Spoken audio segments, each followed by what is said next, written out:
As many of you may remember, there was a rapper named Soulja Boy who was doing this interview about a time that his house was getting robbed. Now, in the story, he says he came out with the thang, ga, ga, ga. Now, many people thought he was lying because how he was telling the story. It was pretty exaggerated. But what if I tell you he was actually telling the truth? Today, the Pope just opened one of the holy doors. One night, this guy, he's out, and he's driving a bit recklessly, and police, they pull him over. This video is for entertainment purposes only. Do your own research. We back with another episode of Quik Reaction TV.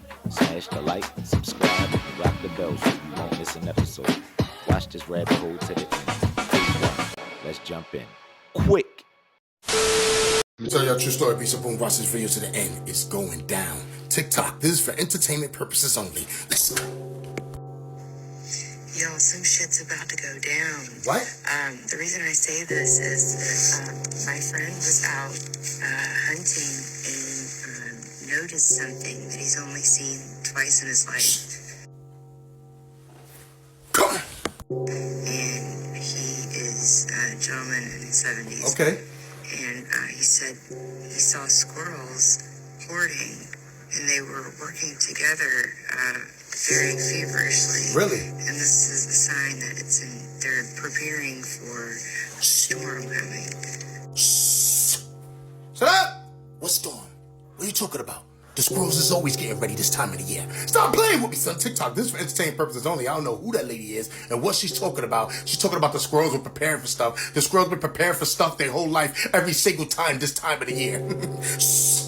Shut up! You see what's going on, guys? The squirrels are getting ready before you are. Ain't that about some shh? Shut up! Guess what? I seen groundhogs chilling out with possums here. They were working together. Stop playing with me, son. It's not a game out here, guys, and you better start working with the people around you. Those neighbors that you keep ignoring, you better start talking to them. You might need it one day. Shh. Shut up! It's not a game out here, guys. Yeah, they saying a storm is coming.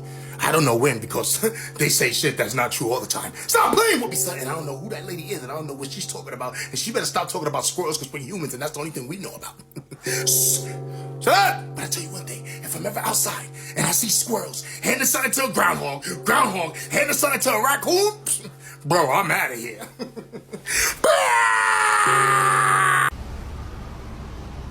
No. No. No. No. No, no, no. Now see, I don't know what trees she bought to the trees, but anytime there's an abundance of, say, acorns, one of the squirrel's favorite foods, all of them will be gathered around, and it might look like they're moving all as one, but they're not. They're all storing up for themselves. But I digress. Y'all let me know what y'all think in the comments below. As many of you may remember, there was a rapper named Soulja Boy who was doing this interview about a time that his house was getting robbed. Now, in the story, he says he came out with the thang, ga, ga, ga. Now, many people thought he was lying because how he was telling the story. It was pretty exaggerated. But what if I tell you he was actually telling the truth? Maybe. Let me tell you what really happened, and then you'll see what I mean. Now, first of all, for those of you that don't know, Soulja Boy's a rapper who got famous doing that Crank That dance. He had that song Kiss Me Through the Phone, and you remember Soulja Boy. Anyway, back in the day, he's releasing this album, right? So he has an album release party at one of his clubs. Okay, album release party goes great. So he drives home with his friends. They chilling. And then Soulja Boy has a problem. One of his friends slides in and says, "Big Soulja." He says, "Yeah." They said, "Yeah, I think some of your fans might have followed us to your house." Soulja says, "What?" They say, "Yeah, I seen a car drive past. I think it's one of your fans." Soulja said, Nah. Boom, they hear a noise. Now, Soulja Boy is in his home studio with his close friend, A-Rap. Remember that name, that's important. That's when he hears the noise. Soulja Boy peeks outside. He sees a bunch of people running around. He looks back at his friend, A-Rap, and he says, "Yo, pass me the ting." A-Rap passes him the ting. Soulja Boy jumps outside and starts dumping. He gets one of them. The rest run away. The dude on the floor, Soulja Boy, he lifts the mask, and it's someone he recognizes, a man named Dupe, who's also important to the story. Remember that name. Soulja Boy, in his words, says, "Dang, God, let's two more of them things go." The interviewer in this interview asked Soulja Boy, "Wait, so you him?" Soulja Boy says, "No, of course." Then Soulja Boy changes his answer. He says, I don't want to speak on that." Now, everything I just told you was Soulja Boy's rendition of the story, but here's where it starts to get wicked. Remember, you had some homework. I told you to remember the names Arab, his close friend, and Duke, the guy Soulja Boy says who he recognized when he took off the mask. Now, Soulja Boy never mentioned his name. He just said, I recognize the guy. Duke comes out and says, it was me. And he says, yes, Soulja Boy certainly did me. But then he unveils his own set of details about what happened that night. Remember what we have so far. Soulja Boy comes home from an album release party. He sees people outside. Soulja Boy starts, then Soulja Boy recognizes the guy he. Dupe says, well, first of all, the reason why Soulja Boy recognized me is because we were all close to Soulja Boy. You see these fellows behind Dupe? Well, Dupe was their managers, and they were dancers under Soulja Boy's record label. This is all true. Now, these gentlemen then make a song, and I want you to listen to this next part closely. While they were at Soulja Boy's album release party, they hear their song on Soulja Boy's album. But Soulja Boy never told them he was putting their song on the album. They just hear a Soulja Boy verse on it, and it's a Soulja Boy song now. They go, yo, we never gave that song to Soulja Boy. They look to their manager, Dupe, and say, yo, can you ask Big Soulja about this? Dupe says, gotcha. And now here's where the stories start to differ. Dupe says he pulls up to Soulja Boy's house. He was invited, he says. You'll see why their stories differ so much in a second, but he says he goes to the house. He says, Soulja. Soulja says, huh? Dude says, huh? Boom, smash Soulja with the palm. Soulja immediately ups the pole. Apparently, Soulja liked that. He said, word. Dude said, word? What you finna do with that? Palm. Gives him another one. That's 10 at this point. 5 plus 5. Soulja said, huh? Got. Let them things go. Dude runs outside. His boy also pulled up with him, I forgot to mention. But he was just sitting in the car. He thought it was going to be a quick thing.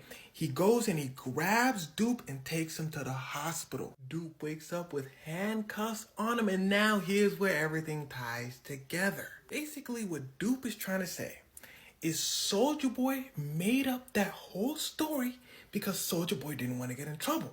Dupe smacked him. Soulja Boy up the pole. But again, this is according to Dupe. Remember, Soulja Boy said, some people broke in my house, I them. Dupe is saying no one broke in his house, he just me, and is trying to cover up the story.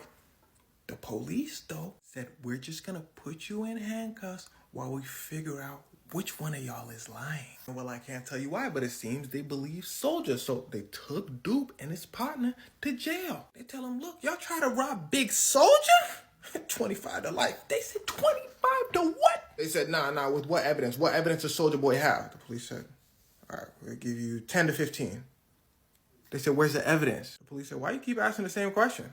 They said, okay, we finna get a good lawyer. And oh boy, did they get a good lawyer. A man by the name of Brian Steele, the man who basically got Young Thug freed. He walked in and said, yo, Popo. And they said, oh, that's Brian. He said, yo.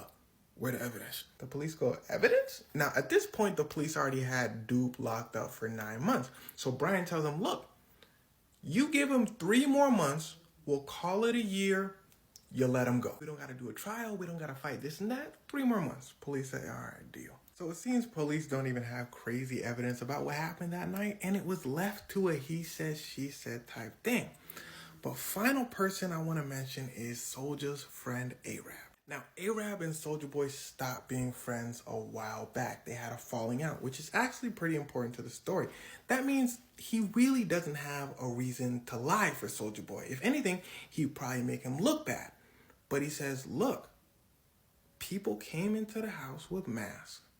Soulja Boy's story is true. And when he does start to recap the story, his voice gets a little shakier and he seems a little shaken up. It seems he's telling the story from a traumatized point of view. He says the element of surprise, Soulja Boy just jumping out and spraying, is what saved them that night. That being said, I can't 100% say who was telling the truth. Not even the police can, even though they seem to be leaning more towards Soulja Boy's side of the story. So you tell me what sounds more believable. Did Soulja Boy make everything up so he wouldn't get in trouble for this guy, Dupe? Or did Dupe and his crew get mad that Soulja Boy may have taken their song and try to rob him? You let me know in the comments. Stop. What do you mean by that? See, he told y'all better put some respect on his name. The first rapper to fake tell the truth. Today, the Pope just opened one of the holy doors. Now, if this door is considered to be holy, why is it even closed? Now, I wonder what is he looking at, because we can't see what he's seeing. But when he opened the door, I heard someone or something scream, "Help me." Now, as you can see, he covered his eyes. He didn't even want to see what was behind that door. Now, they're saying it's a holy door, portals, whatever it is. But if it's holy, it should have been closed in the first place.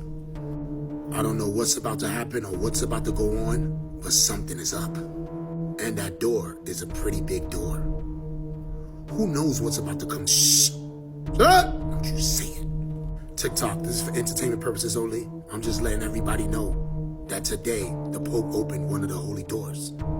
Everybody knows this. This is public knowledge. I mean, we would just have to wait and see. If he doesn't want to look, neither do I. I don't know what's going on over there, and I don't even want to know. It's none of my business. Let me look further into this. I gotta go. Fuck this. One night, this guy, he's out, and he's driving a bit recklessly. And police, they pull him over. And they see that not only was he driving like a turd, but he's also driving with a suspended license. So then, bam, they arrest him, and they throw him in jail. Now the guy, his name's Tanner, and I don't have a mugshot of Tanner, but here he is in real life, in jail. Now, he's not locked up for very long before he has a quick hearing to go to. So he's in the courtroom, in handcuffs, sitting next to a bunch of other alleged criminals, waiting in line for the judge to hear their case. And there he is here on the left. Now, here's where it gets good, though. Tanner happens to be sitting next to this guy. His name's Cody. And Cody, he's in court for theft charges, because I guess he stole some woman's purse or something and he got busted. Regardless, neither of them have really major charges against them. It's not like they went out and committed murder or something. But while the two guys sit there, the judge, this guy, Judge Buzzard is sitting here. And he's setting the conditions of their release, meaning they're likely just about to be released. But Cody, I guess, this whole process just isn't fast enough for him. Like, he wants out of all this right now. And bro comes up with a brilliant plan to basically just make all this worse. He turns to Tanner, and I don't think they really know each other, but he turns to Tanner and he says, "I'm gonna run." And so Cody looks around and he sees his chance and boom, he sprints for the exit. And as you can see, for some strange reason, Tanner is also like, "That's a great idea." And you can see in the courtroom footage, he runs too. So now these two turds are on the run. And pow, they make it out into the hallway and Cody falls and he leaves his prison crock behind, but he is able to get up and they are out. Now, I mentioned Judge Buzzard is overseeing both their cases. Here's the thing about Judge Buzzard, though. I guess Buzzard, he ain't no punk, and he is not about to let these two clowns get away. So, as Tanner and Cody are running out, Buzzard literally stands up and rips off his judge's robe like he's f***ing Superman, and kaboom, he runs after them. And if you look at the footage, the two attorneys here, they're like shocked. They're like, "So should we call a recess or?" But anyway, the chase is on. And Tanner and Cody, they actually make it to the stairwell and they sprint down the flight of stairs. Now Judge Buzzard, he's still determined to get them. And he is right behind them. And boom, he busts through the door. And now he's in the stairwell with them. But the two guys, they've now made it down to the second floor. But they aren't fast enough because Buzzard is closing in.